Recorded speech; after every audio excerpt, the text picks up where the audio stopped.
బెంగళూరులో ఎంతో రద్దీగా ఉండే మార్కెట్ రోడ్కి దగ్గరలో ఒక ఇల్లు ఉండేది.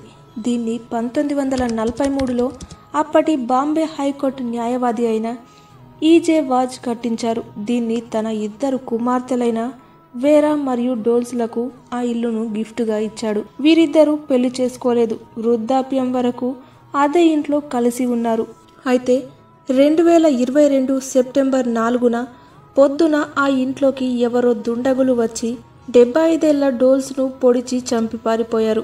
ఆ హత్యను వేరా తన కళ్ళారా చూసింది.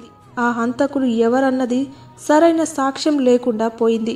అప్పటి పోలీస్ కమిషనర్ 80 ఏళ్ల వయసున్న వేరాను అక్కడి నుంచి వేరే ప్రాంతానికి మార్చాలని అనుకున్నారు. కానీ వేరాకి అక్కడి నుంచి వెళ్ళటం ఇష్టం లేదు. కానీ ఆ ఇంటిని విడిచి వెళ్ళక తప్పలేదు. ఆస్తి కోసమే తన చెల్లిని హత్య చేశారని వేరా కొన్ని సంవత్సరాల పాటు న్యాయ పోరాటం చేసింది. అయితే ఆ ఊరు వదిలి వెళ్లాలని వేరాకు బెదిరింపులు కూడా వచ్చాయి. డోల్స్ చనిపోయిన తర్వాత 12 ఏళ్ల పాటు ఆ ఇంట్లో మనుషులెవరూ నివసించలేదు. ఆ ఇల్లంతా పాడుబడిపోయింది. అయితే ఆ ఇంట్లో దయ్యం ఉందని ఎన్నో పుకార్లు పుట్టుకొచ్చాయి. రాత్రిళ్ళు వింత శబ్దాలు వస్తున్నాయని, పియానో వాయిస్తున్నట్లు అనిపిస్తుందని ఆ ఇంటి ముందు నుంచి ఎవరు వెళ్ళేవారు కూడా కాదు. ఎందుకంటే డోల్స్కి పియానో అంటే చాలా ఇష్టం. ఈ విషయం చుట్టుపక్కల వారందరికీ తెలుసు.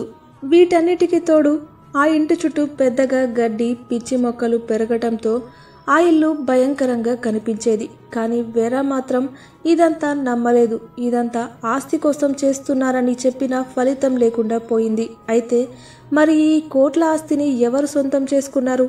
అసలు డోల్స్ని ఎవరు చంపారు? వేరా ఏమైపోయింది? ఆత్మలున్నాయన్నది నిజమేనా, లేక ఆస్తి కోసం చేశారా? పియానో ఎవరు వాయించారు?